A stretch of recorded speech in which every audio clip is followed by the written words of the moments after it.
வேலைவாய்ப்புடன் கூடிய கல்விக்கு உடனே சேருங்கள். VPMM கல்வி நிறுவனங்கள்.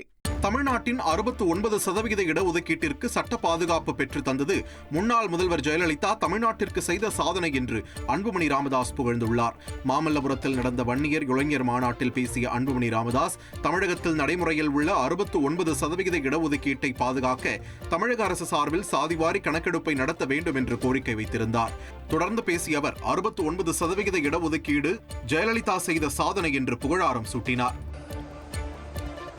முன்னாள் முதலமைச்சர் ஜெயலலிதா அம்மையார் அவர்கள்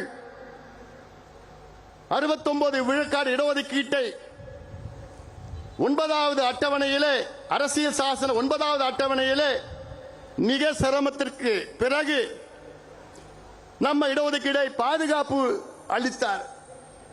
கான்ஸ்டிடியூஷனல் அமெண்ட்மெண்ட் நடந்தது, டெல்லியில் நடந்தது, பார்லிமெண்ட்ல எவ்வளவு பெரிய வேலை செய்தார். என்னை பொறுத்தவரை ஜெயலலிதா அம்மையார் அவர்கள் தமிழ்நாட்டுக்கு செய்த மிகப்பெரிய சாதனையாக நான் பார்க்கின்றேன். வேலைவாய்ப்புடன் கூடிய கல்விக்கு உடனே சேருங்கள். VPMM கல்வி நிறுவனங்கள்.